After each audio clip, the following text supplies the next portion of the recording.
So I was watching the X Zone TV channel last night when I was abducted by aliens, and they kept repeating to me over and over again, simultv.com, simultv.com. What's simultv.com? That's what I asked them. They had it written on the side of their UFO. How do you spell that? UFO. No, I mean simultv.com. simultv.com. simultv.com. Right. simultv.com. Interesting that you were abducted by aliens in a simultv.com UFO last night. Oh, yeah? Yeah. Now that you mention it, I remember now last night I was awakened from a deep sleep. My great-grandmother was standing there. She said she'd come from the hereafter to tell me about simultv.com. She even spelled it out for me. simultv.com, sonny boy. simultv.com. simultv.com, sonny boy. Wow. Yeah. Guys, you'll never guess what my psychic guru just told me. simultv.com. Exactly. Are you guys psychic too? Of course. We all know about simultv.com. simultv.com.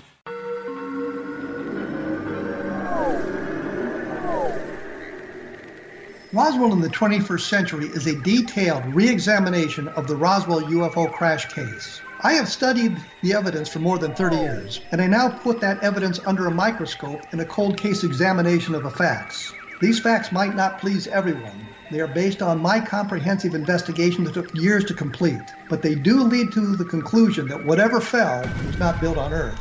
The Best of Project Blue Book is based on the 22-year-long investigation conducted by the Air Force. But the book goes far beyond that, bringing in evidence that was uncovered long after Project Blue Book was ordered terminated. Using facts that were unavailable to the Air Force investigators, I was able to prove that the Air Force manipulated the data and drew unrealistic conclusions about the UFO sightings reported to them. My different perspective shows there was more to Project Blue Book than even the Air Force knew. Both books are available at Amazon.com. Join Patty Conklin and Healing Within Radio each week. More than entertainment, Healing Within offers educational, useful tools for everyday life. Listen for help overcoming fear, anxiety, and depression. Patty knows about eliminating cancer, MS, dementia, Parkinson's, and a host of illnesses that we face every day. Life can be good. Life is good. All you need are simple tools to start changing your life. Start right now by visiting pattyconklin.com, PATTICONKLIN. No matter where you are in the world, you can work with Patty through Skype, phone, or in person, visiting one of her retreats in Georgia. Visit pattyconklin.com today or call our offices at 404-474-0086. That's pattyconklin.com or call 404-474-0086. That's the emergency broadcast. This is A Different Perspective with Kevin Randle. Kevin is a retired United States Army Lieutenant Colonel who has studied UFOs for more than 50 years. His military training has provided him with unique insight into military operations and UFO research. Kevin has investigated many of the most mysterious cases and has been consulted for dozens of documentaries and been interviewed on hundreds of radio and television programs about UFOs. Considered to be one of the leading experts on the Roswell UFO crash, Kevin has written more than 25 books about UFOs, including Roswell in the 21st Century and Encounter in the Desert, a re-examination of the Socorro UFO landing. Now here's the host of A Different Perspective, Kevin Randle.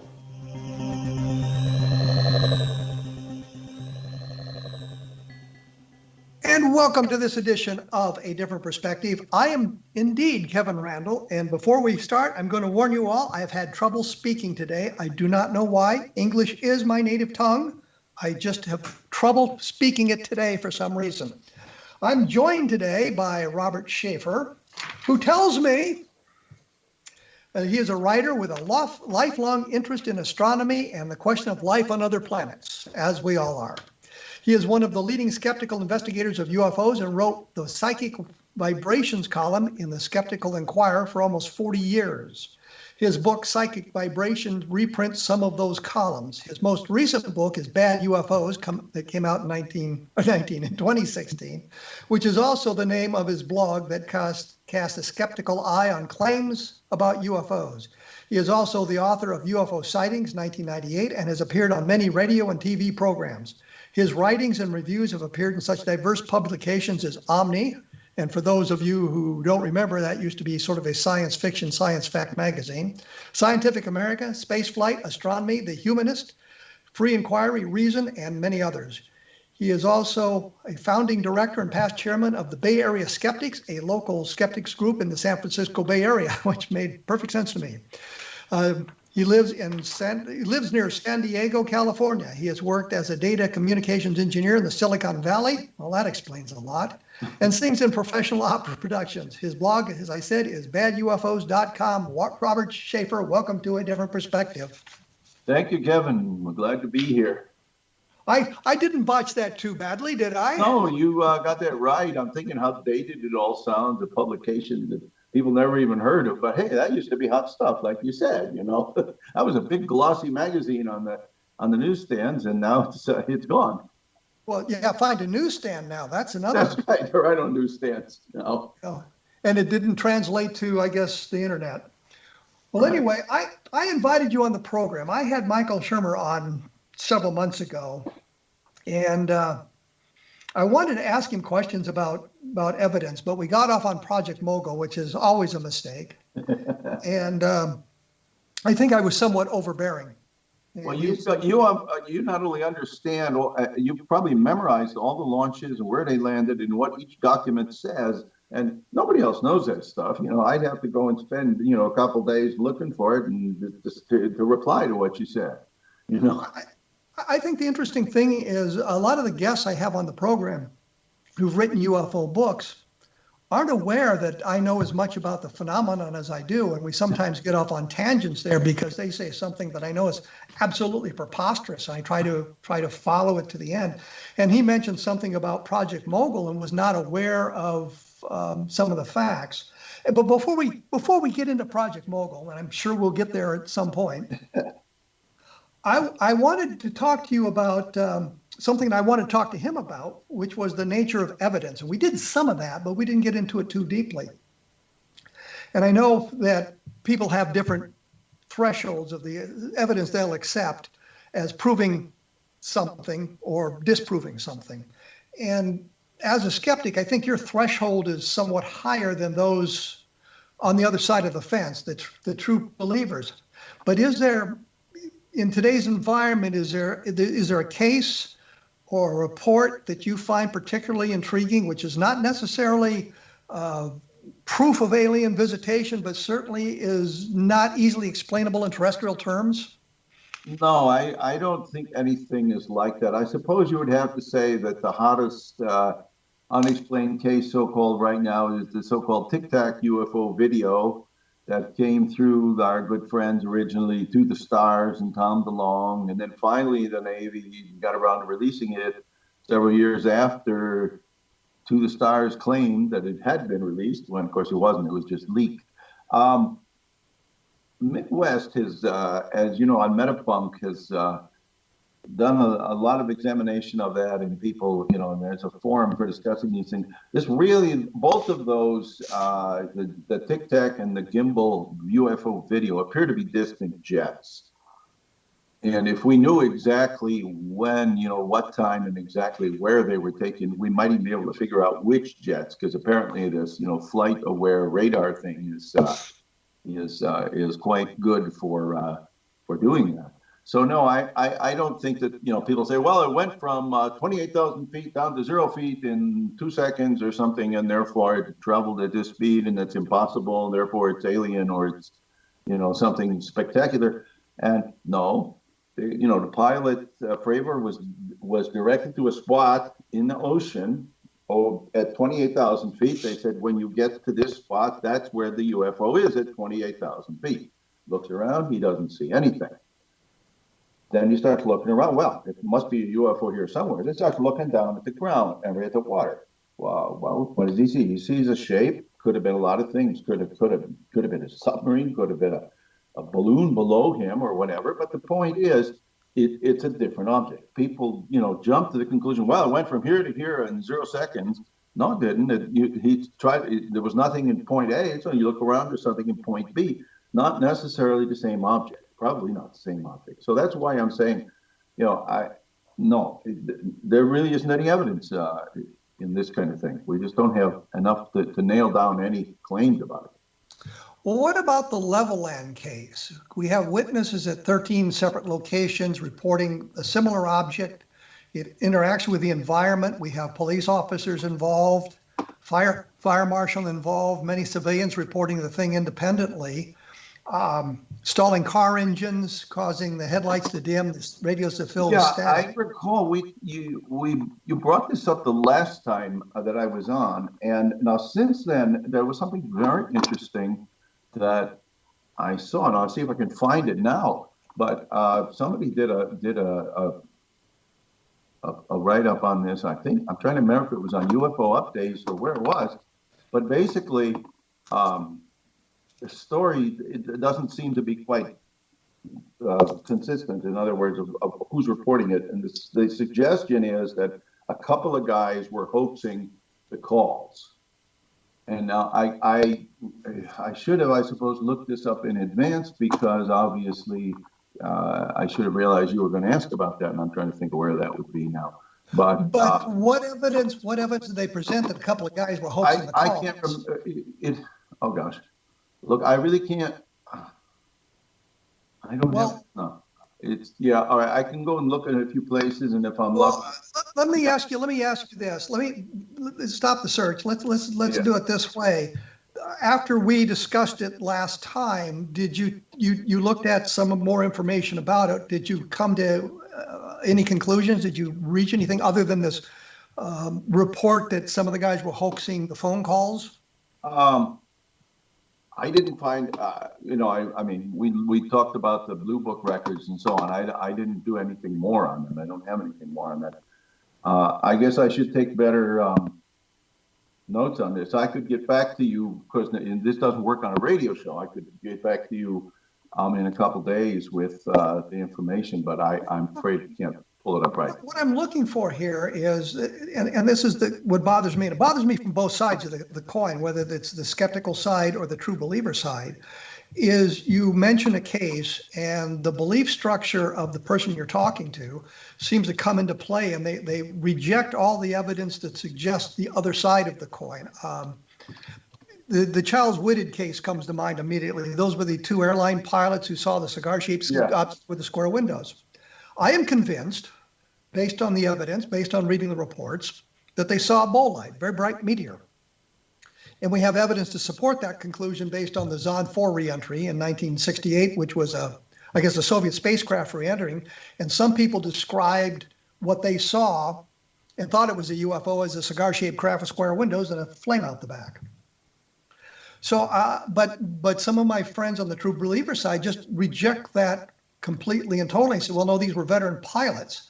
And my concern is that we get so entrenched in our point of view, and I would think on the skeptical side, you should be more open to, examining all points of view, whether it's supportive of your point of view or detracting from your point of view, where the true believers will just examine the one side. Isn't that kind of the way it should be? The skeptics should be not only skeptical of the sighting, but skeptical of the explanations if they don't fit the facts? Well, of course, but again, we're talking about Occam's razor, and if somebody says something extraordinary is happening, then we shouldn't just accept it in the same as if somebody says something ordinary is happening. Now, okay, I found a little bit here. The Iron Skeptic, this guy. Sekulik or something, raises the question of whether the 4 telephone witnesses even existed or were one guy spoofing. Okay, now I don't have anything more on this right now, but as I say, you're asking me a question that takes research, and I can't do this research in the time we have available for the I just assume that everybody knows as much about these cases as I do, and probably right. Yeah, well, really not fair. Well, let's do this. We're going to have to take a quick break here. Your blog or your website is badufos.com. Your latest book from 2016 is Bad UFOs. So sort of like me and some of my names of stuff. My latest book is The Best of Project Blue Book, available now. If you want to thank those who have purchased a copy of the book, and if you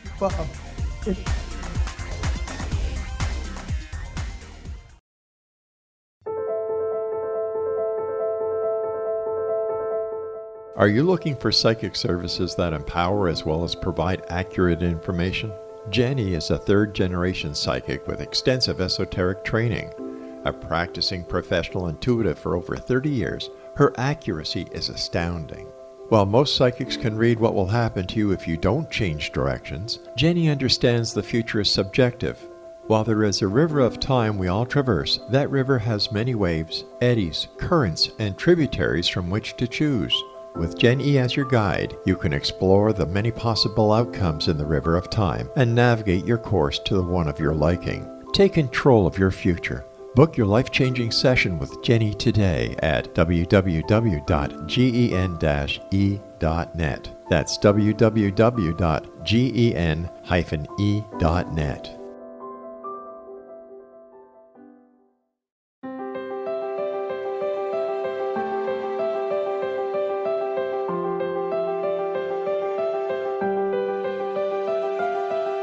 Mission Evolution is dedicated to the well-being of the planet and animals, as well as the evolution of humankind. One major factor threatening all three is increasing toxicity. Heavy metals and other environmental toxins are poisoning our bodies, deteriorating our brains, blocking our spiritual connection, and shortening our lives. Yet these poisons are extremely difficult to remove. I'm Gwilda Wiyaka, and I recently became aware of a product created from the marriage of nature and nanotechnology called Vitality. It's formulated from zoolite, whose crystalline structure binds toxins, gently carrying them out of the body. The light is only as clear as the window through which it shines. Clear your body, shine your light into the world. Visit vitalityhappens.com for a 20% discount. Enter code PATHHOME.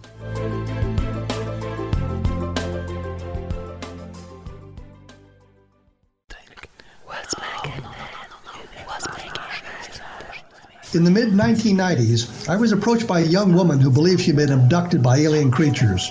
In conversations, I began a journey that took me not into the world of interstellar travel, but back through time into past lives. Under hypnotic regression administered by a professional rather than describing abduction, Jenny, as she is called, begins to tell a tale of horror in 19th century London. Her unbelievable past life seems to connect with Jack the Ripper and other monsters of the past. Throughout the session, Jenny provides a rich detail of her past lives that links some of the most horrific killers in history to one another. Using the resources of a university library in the pre-internet's day, I was able to verify some of Jenny's claims. She has knowledge that wasn't readily available to a suburban housewife. Does this prove the reality of her tales? Conversations attempts to answer that and other provocative questions. Conversations is available at Amazon.com.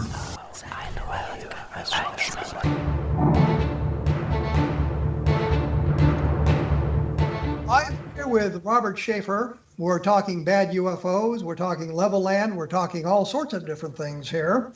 I want to thank those of you who've purchased a copy of the Best of Project Blue book. It's been up and down on the Amazon scale. And if you've enjoyed the book, or even if you didn't enjoy it, please write a review, because that helps get the word out. And what I tried to do in the book was provide the Blue Book documentation on the case and other information that we've learned since the case was investigated by the Blue Book officers. When we went away, we were sort of talking about the question of if there was a case or something that the skeptics would look at and say, well, it's unidentified, as opposed to making it alien spacecraft. And Robert, you'd mentioned Occam's razor and the idea that the simplest solution is probably the best. Right, or the one that, or the entities shall not be multiplied beyond necessity. In other words, if we can explain something two ways, one with what we know already and objects we know already, and the other explanation involves objects that we don't know of already, like flying saucers or aliens or secret projects flying around doing amazing things that seem physically impossible, then we take the one that does not require us to multiply essences or entities. Take the one that it consists of things we already know about. It's only when you absolutely have shown that it cannot be handled by what we know now, then you bring in, you hypothesize other entities. Now, is there a UFO case that you think of as unidentified that we have no good terrestrial explanation for, which doesn't necessarily mean it's extraterrestrial, but we don't know what it is. We can't really explain it in today's environment. It could be some bizarre natural phenomenon. It could be some guy in his private plane with his landing light on at 3 o'clock in the morning, that the wind was blowing the wrong direction, and we have no good explanation for it. But is there any cases that you think of as unidentified? No, I mean, in the trivial sense, the Tic Tac is unidentified, but we have very good reason to think it was just a distant jet. And as I mentioned, Mick West and Metabunk, he has some images that show, like next to the Tic Tac and so on. And then here's a different photo of a distant infrared video of a distant jet. They're very similar. So, there's no reason to assume that there's something, unknown or metaphysical going on with that. So no, the answer is no. I don't know of any such case, and I'm sure if there were such a case, we would have all heard about it. Well, I would say on the Tic Tac case, and I'm always a little bit worried about gathering the data digitally, as opposed to other ways of collecting data. That sort of thing sometimes generates its own anomalous object or symbol on the displays and that sort of thing. I'm always a little bit worried about that, especially when we don't have all the evidence and all the video that's available. So I've never been really happy with that. The only thing that it suggested to me that it seemed to be a loosening of the embargo on UFO evidence, meaning simply that they released, or this was leaked into the public arena, and it wasn't immediately trashed by the mainstream media and everybody else. People stood back and took a look at it and said, well, this is interesting, as opposed to, well, this is something else. But I think there's some good cases that deserve a scrutiny beyond what's been done. That I see cases that I think of as unknown, but I don't necessarily believe they're extraterrestrial, and that's kind of what I say about the Roswell case in today's environment. Yeah, I lean toward the extraterrestrial. I freely admit it that I'm kind of predisposed to that. But if you look at the evidence for Roswell in a dispassionate way, you have to say, at least I have to say, it doesn't get us to the extraterrestrial, but we have no good solid terrestrial explanation either. Well, and we went over some of this Project Mogul stuff before, and I think we both realized that the documents that describe when the flights were launched are somewhat contradictory and open to interpretation. Because as I recall, you found one source that said one thing and another source said another thing about this flight in question. I mean, we're getting down into the nits and the nitty gritty of, somebody, well, maybe you carry this incredible amount of detail in your head. I think other people don't. But give me, a little bit of time, and we can dig this up.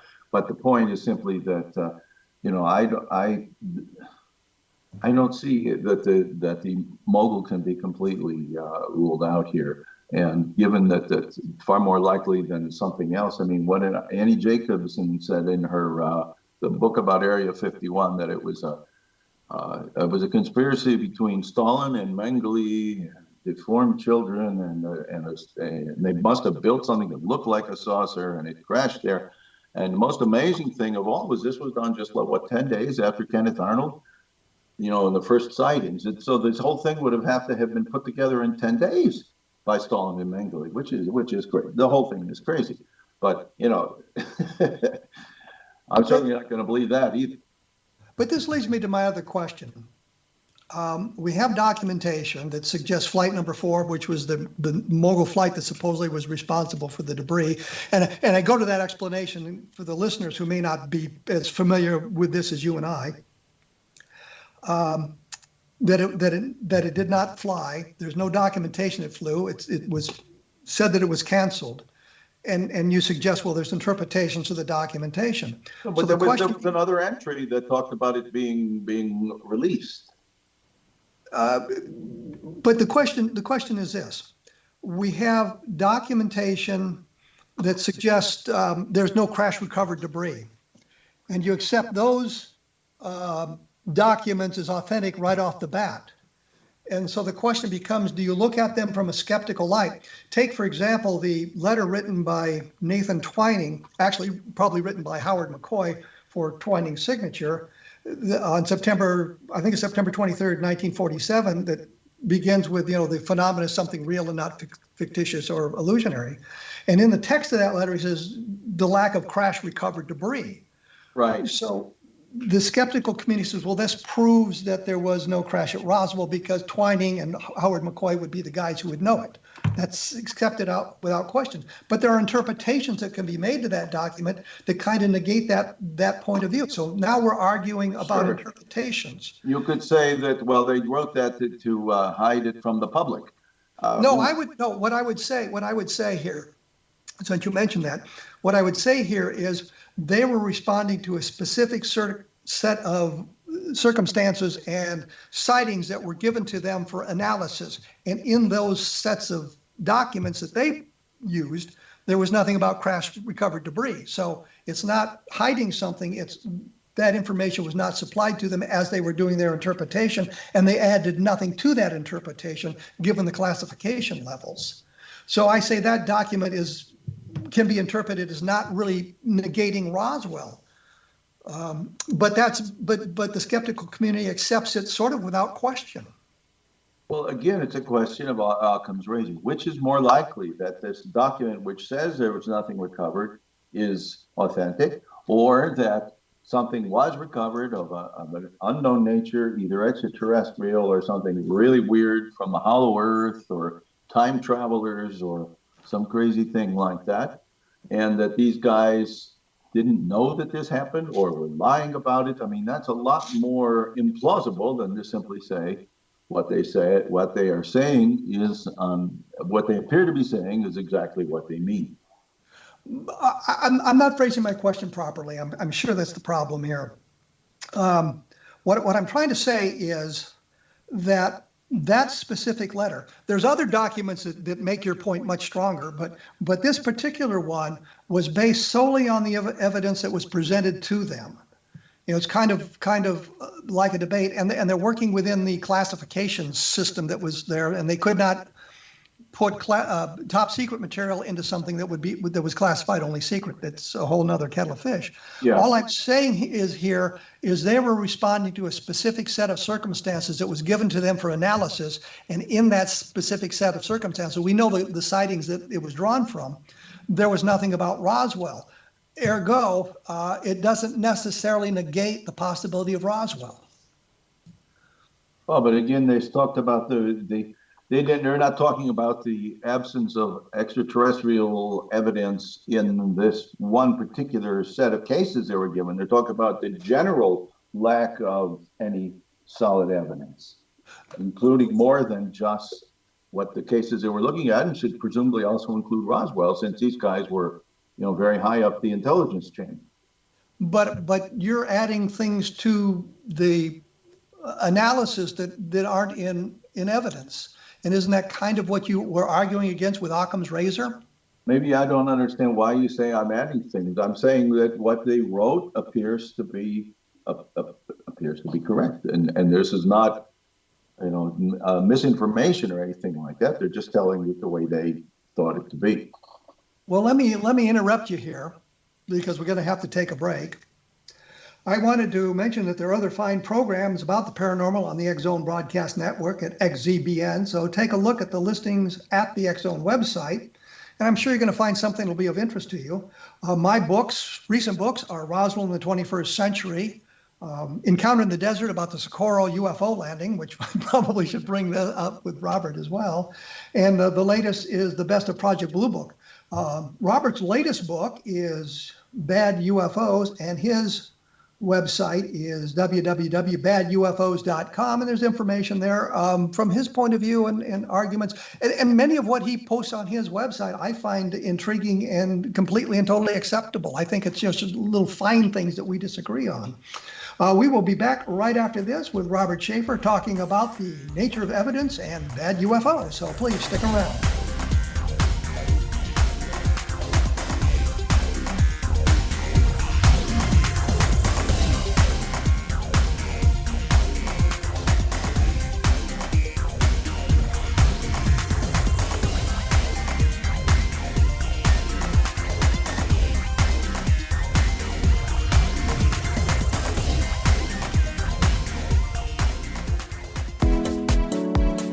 How would your life change if you could develop the business and personal skills that you need in order to make more money? Do you want to learn how to achieve your big life goals faster?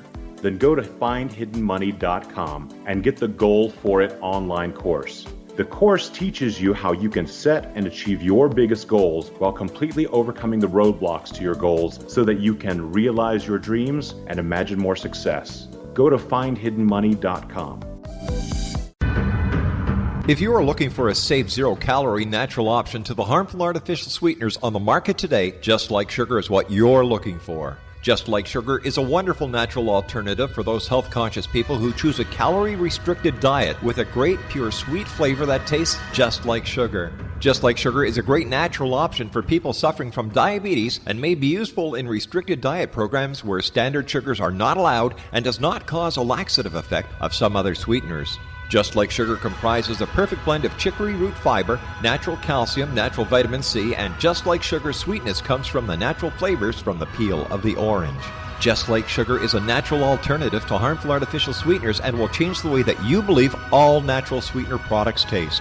Just Like Sugar is available at your local Whole Foods markets, Wild Oats markets, Henry's, Sun Harvest, and many other fine natural food stores in the U.S., Canada, and worldwide. Audience. If you have seen a UFO, had a close encounter, seen a ghost, Bigfoot, lake monster, or a story that you would like to share or have investigated, contact me, Rob McConnell, by sending me your email to xzone@xzoneradiotv.com, or you can call toll-free 1-800-610-7035, extension 143, and on Skype, X-Zone Radio TV. For more information on the X-Zone Radio TV show with yours truly, Rob McConnell, visit www.xzoneradiotv.com or www.xzonetvchannel.com or simultv.com and xzbn.net. Until next we meet here in the X-Zone from our broadcast center and studios in Hamilton, Ontario, Canada, always remember, X-Zone Nation, keep your eyes to the sky and your heart in the light.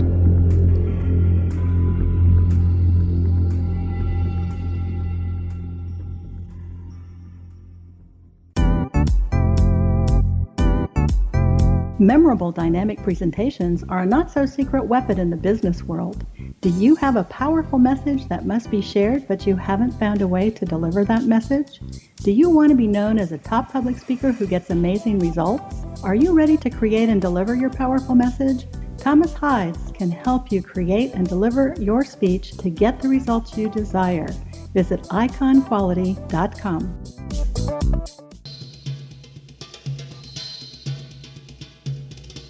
I am here with Robert Sheaffer, attempting to talk about the nature of evidence. I think that I've allowed the conversation to drift away from where I wanted to go in the beginning. So let me ask you this question. What do you need to suggest that UFOs may be extraterrestrial? What kind of evidence would you like to see? I think it could happen very quickly and very easily if somebody's claims that we keep hearing are true. For example, we often see a UFO reportedly goes over a big city and a lot of people report it. But nowadays, everyone is carrying a cell phone everywhere. And I would think that in these cases, you would have not just one person or a few, but you would have dozens of people, hundreds of people, all photographing the same thing at pretty much the same time from pretty much the same place. So if something like that existed in terms of evidence, it would be everywhere and nobody could possibly deny it. That wouldn't prove what it was, but at least it would settle the question that something unusual is really up there as opposed to just a misidentification of an airplane or a balloon or something. And as far as, whether it's extraterrestrial, well, we keep hearing about close encounters out in the, at night or someplace like that. Well, if somebody or even a few people could just get a really good close-up video or photo of, a supposedly landed UFO so that the rest of us could see what Travis Walton or Billy Meyer or whoever who claims to see them up close could see. No, it's been a long time since we've been discussing the so-called a shyness effect or a jealous phenomenon of it.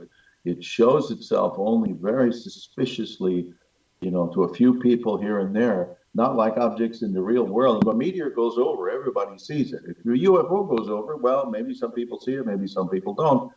So, it's just not, there are certain properties that objects in the real world have, and that's that they're visible. If they're visible at all, then they're visible to everybody.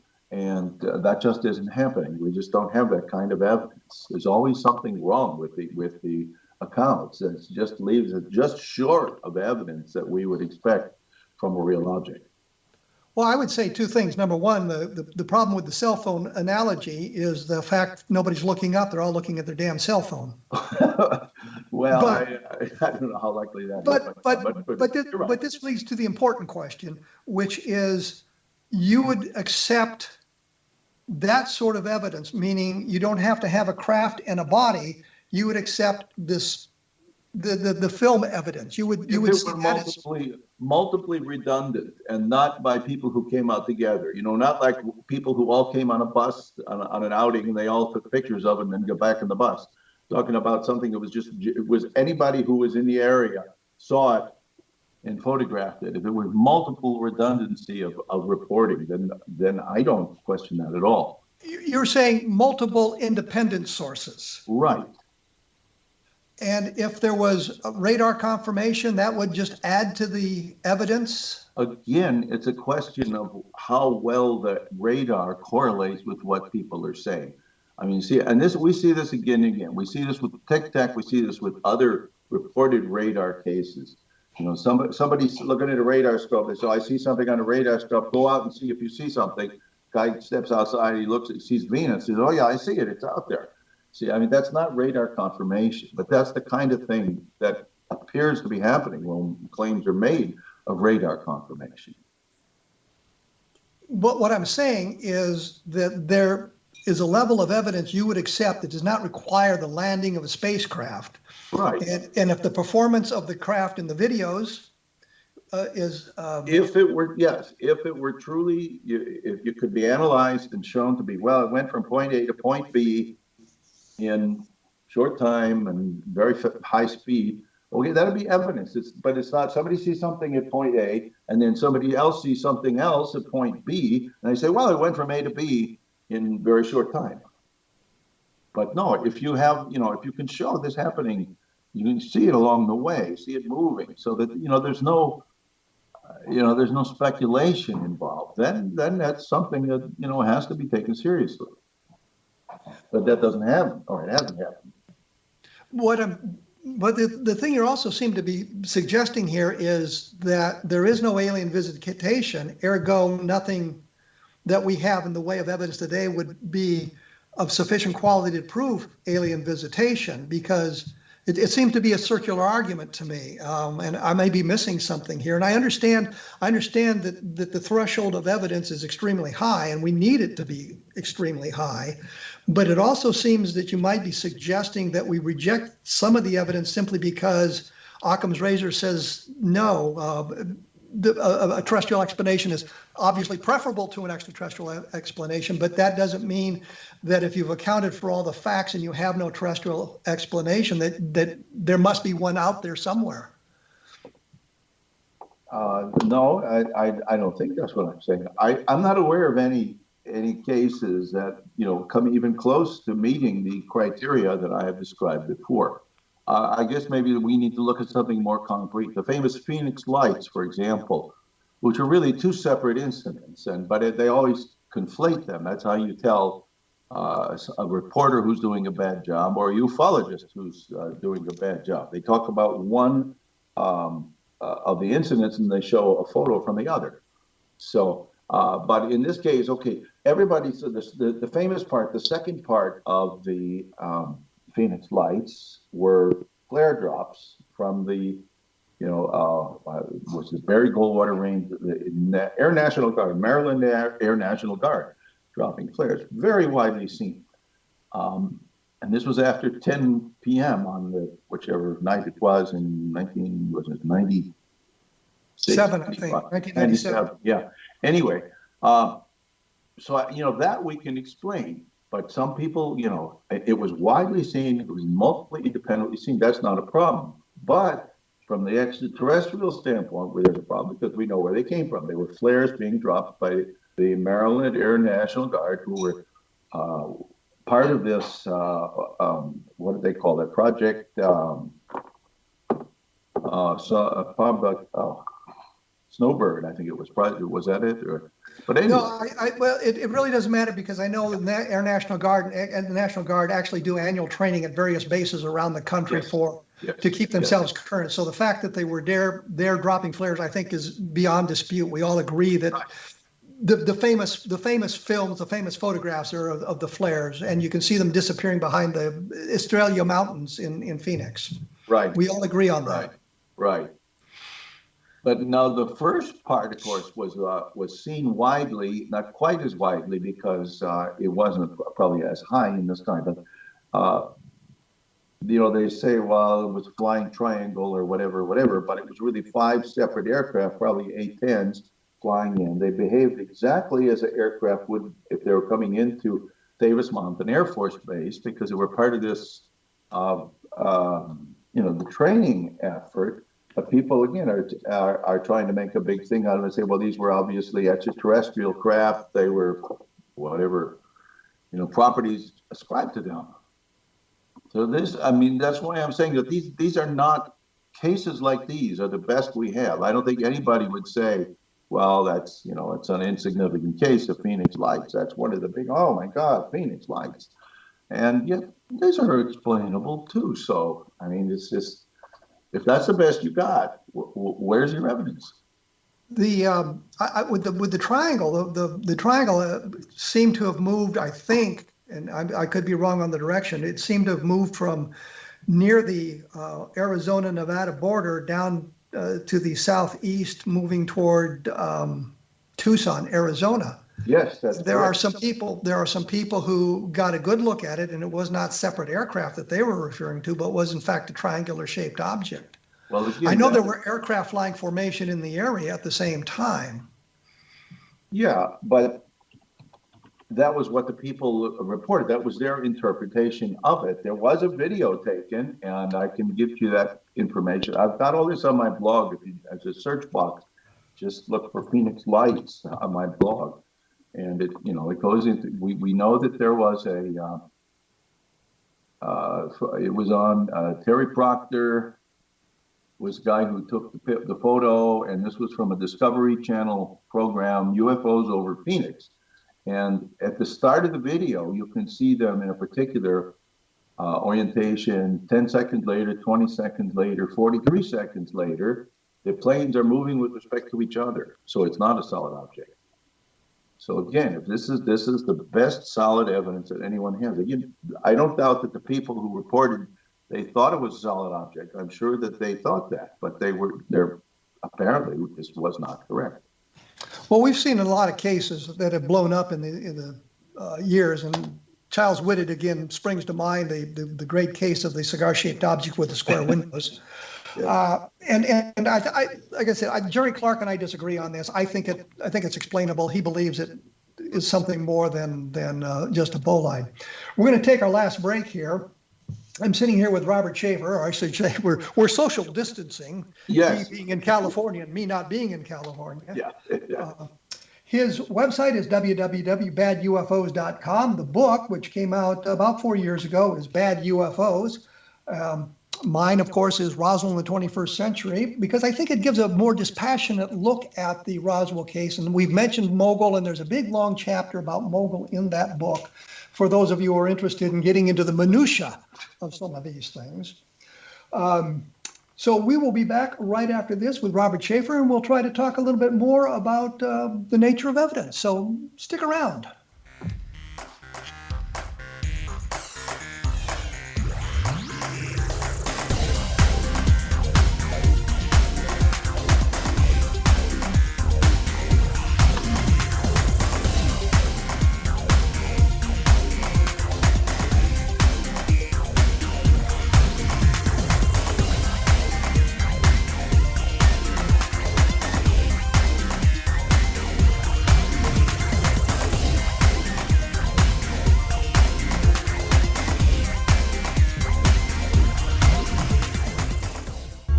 watching the X Zone TV channel last night when I was abducted by aliens, and they kept repeating to me over and over again, simultv.com, simultv.com. What's simultv.com? That's what I asked them. They had it written on the side of their UFO. How do you spell that? UFO. No, I mean simultv.com. SIMULTV.com. SIMULTV.com. Right. SIMULTV.com. Interesting that you were abducted by aliens in a simultv.com UFO last night. Oh, yeah? Yeah. Now that you mention it, I remember now last night I was awakened from a deep sleep. My great-grandmother was standing there. She said she'd come from the hereafter to tell me about simultv.com. She even spelled it out for me. SIMULTV.com, sonny boy. SIMULTV.com. SIMULTV.com, sonny boy. Wow. Yeah. Guys, you'll never guess what my psychic guru just told me. SIMULTV.com. Exactly. Are you guys psychic too? Of course. We all know about simultv.com. SIMULTV.com.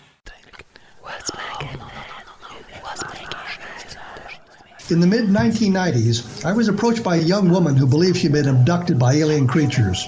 In conversations, I began a journey that took me not into the world of interstellar travel, but back through time into past lives. Under hypnotic regression administered by a professional rather than describing abduction, Jenny, as she is called, begins to tell a tale of horror in 19th century London. Her unbelievable past life seems to connect with Jack the Ripper and other monsters of the past. Throughout the session, Jenny provides a rich detail of her past lives that links some of the most horrific killers in history to one another. Using the resources of a university library in the pre-internet's day, I was able to verify some of Jenny's claims. She has knowledge that wasn't readily available to a suburban housewife. Does this prove the reality of her tales? Conversations attempts to answer that and other provocative questions. Conversations is available at Amazon.com.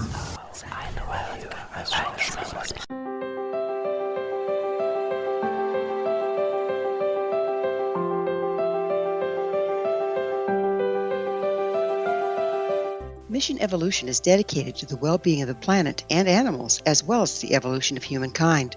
One major factor threatening all three is increasing toxicity. Heavy metals and other environmental toxins are poisoning our bodies, deteriorating our brains, blocking our spiritual connection, and shortening our lives. Yet these poisons are extremely difficult to remove. I'm Gwilda Wiyaka, and I recently became aware of a product created from the marriage of nature and nanotechnology called Vitality. It's formulated from zoolite, whose crystalline structure binds toxins, gently carrying them out of the body. The light is only as clear as the window through which it shines. Clear your body, shine your light into the world. Visit vitalityhappens.com for a 20% discount. Enter code PATHHOME.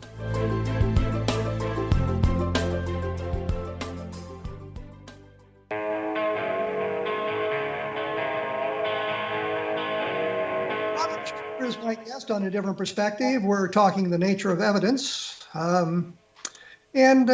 We were talking about the Phoenix Lights, and between you and me and nobody else, because nobody's listening, I shouldn't say it. That's probably a bad thing to say on a radio show. I've never been overly impressed with that case, and don't think it really is as important as some people said. Are there some UFO cases that really give you pause that the explanation may not be as solid as you'd like, but there's something to it that you find fascinating?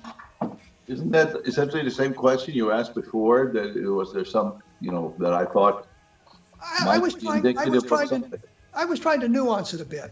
Yeah. To give you a chance to talk about any cases that you kind of like, but you have what you think is an explanation for. Is there anything that's really impressed you about the UFO investigations or an investigation at all? Well, again, I have to say no, because we've mentioned, I think, in passing some of the major cases, the Llewellyn and the Phoenix Lights, and I'm sure, and the Tic Tac and the Gimbal, and these are all the major cases, at least the ones that we find being, touted now. And I think we've specifically for each one, there's reasons to be not so completely impressed by it. And I told you what would be very impressive, the multiple independent reports and multiple independent photos and videos. That would be very impressive, but we don't have those. Well, it just seems to me, and I'm probably hitting the same nail, that the skeptics aren't quite as skeptical for the explanations as they are for the cases. I mean, they kind of accept explanation that may not be as solidly defined as it could be to explain some of the case. Again, the child's witted, it's a meteor. We know that. But is there somewhere the evidence, you've got a suggestion of a possible explanation, but it's not as solid as it could be? Do you question any of the explanations? Well, I have questioned explanations, yes. But I remember there was one guy who wrote, and I think it may have been published in the Skeptical Inquirer, about how supposedly the, what was it? Socorro was a mirage, an atmospheric mirage of the star Canopus in the daytime. I mean, you know, that's as crazy as what Annie Jacobson said about the Roswell crash. No, it's well, since you mentioned, there are wrong explanations. Well, since you mentioned Socorro, let me ask you this: Do you buy the student hoax explanation for it? Actually, I'm going to probably agree with you on this. I have read what Regalia has written about the student hoax. I've looked at every source that I could find about this subject, pro and con. And while I think that the idea of a student hoax could be plausible, but in this case, I simply don't see how it could be done. It would require these guys to go down there in their suits and set up balloons and things like that, and then somehow disappear almost immediately within a minute or two. I just don't see any way that particular thing could have been a hoax, that it could have actually been pulled off. Well, then we kind of agree on that one. Yes. And also, let me tell you, even my own an instance of my own. Remember the Jimmy Carter UFO? So much publicity. Nobody wanted to investigate it because, hey, if you investigate it, you might answer it, and then we won't have this wonderful case. And I said it was Venus, and it's absolutely the case that he and the other people were looking directly at the position where Venus was. However, what we didn't know, what I didn't know, and what has come up only relatively recently is that there was a launch from Eglin Air Force Base of one of these barium rockets that they sent up into, space or lower, the extreme upper atmosphere. And they put out these clouds of barium gas and other gas that turns colors, and then they track it, and this tells them something about the atmosphere. And we didn't know that was the case. In fact, we didn't even know the date because Carter misremembered the date and nobody else had the date. But I was able, fortunately, to contact the Alliance Club national office. They had a record at least of the date that he went there and gave the talk, which was January 6th of 69, I think. And then somebody else took that date and looked at the launch schedule from Eglin Air Force Base and looked at that. Just a few minutes before these guys went into their meeting, we launched a rocket. And it sent this thing up there. So what probably happened was that, they saw this barium launch, of course, but from their perspective, the launch was right next to Venus in the sky. So they would see both of these. So, yeah, I mean, in a sense, it was a wrong explanation, but it was because there was something we didn't know that was even a better explanation that came along. And well, that's kind of what if you look up Jimmy Carter on there.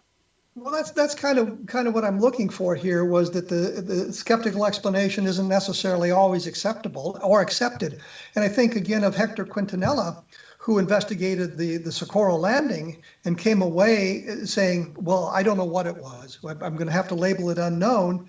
But he also said in his book, and I don't know if you happened to see his book, he said at the end of his book, he was sure that the explanation resided somewhere in Lonnie Zamora's head, meaning Zamora had seen something. Well, he'd seen something or heard something or knew something that hadn't been communicated properly that would have provided an explanation. But Quintanilla couldn't find any experiments or secret projects going on at Alamogordo or White Sands that would account for what happened in Socorro. Right. And I thought that was quite candid of Quintanilla to say that I can't solve it. And I'm not going to just slap an explanation on it, although he did that in a number of other cases. Well, yes. Yeah, because I recall that you, when we talked about this before, were wondering whether it was all in Zamora's head. And I really don't know what to say. But wouldn't that be a puzzling, isn't that the puzzling case I've been kind of casting about for, that you don't have a good solid explanation for it? Well, I guess you could say that, but it doesn't mean that I think that there was anything really strange going on. I think it just means that we have been given a very confused story and confusing story, and very little, in the way of solid evidence, although those holes in the ground and so on. Did the hoaxers dig those, or was Zamora himself a hoaxer? Was somebody trying to fool him, or was he trying to fool somebody else? Well, okay, I grant you that's puzzling, but it doesn't suggest any phenomenon, I don't think. But this was all I've been spending the last hour searching for. Okay, well then, it's a case where there's no solid terrestrial explanation at the moment, which doesn't mean there isn't one somewhere hiding somewhere, but it doesn't lead us directly to the extraterrestrial unless you begin to accept the idea of the beings and the way it lifted off and all that other stuff, which, by the way, is outlined in my book Encounter in the Desert, which I have to plug because that's what I do. Of course. But it seems we're kind of on the same page here for the Socorro landing. Very likely could be. Because there is at the moment, no solid terrestrial explanation for it. Right, unless you throw in psychological and or interpersonal, somebody hoaxing somebody, or Zamora hoaxing us. There's really no evidence that Zamora would have been capable of hoaxing this thing in that fashion, and the other explanations simply do not work at this point in time. And I think that's kind of, I guess, the problem with the whole UFO field. We can get to some of these cases where there's agreement between you and me, for example, I tilt toward the extraterrestrial, you obviously do not, agreeing that this is a case that I guess is the definition of unidentified. Well, I guess. I don't mean to browbeat you into acceptance. No, it's an interesting. A lot of these are very interesting human stories. The Betty and Barney Hill. I mean, entire reams have been written on this. Entire forests have been felled to print up books about Betty and Barney Hill, and yet, I mean, obviously, it's largely, the explanation is largely in the realm of psychology. Well, we can't really go into Barney and Betty Hill because we're out of time. Right.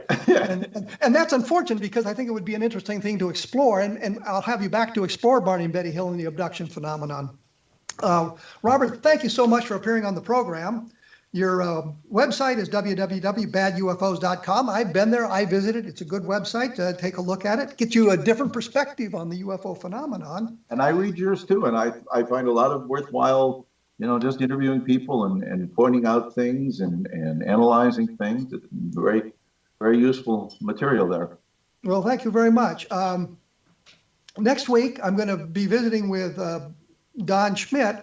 Somebody had written in, or I got a couple of inquiries to look at the work that Len Stringfield had done, and I should discuss it with somebody with a knowledge of Len Stringfield. And the person I could think of best would be Don Schmidt. So we'll be talking about Len Stringfield and his work in crash retrievals and that sort of thing. The book is The Best of Project Blue Book. I don't know why I can't remember the name of my book. It's available at Amazon.com. If you like the book, please write a review, because it lets people know that the book is out there and that you've enjoyed it. You have been listening to A Different Perspective on the X-Zone Broadcast Network. And keep listening to xzbn.net. Thanks for tuning in, and we'll see you in about 167 hours.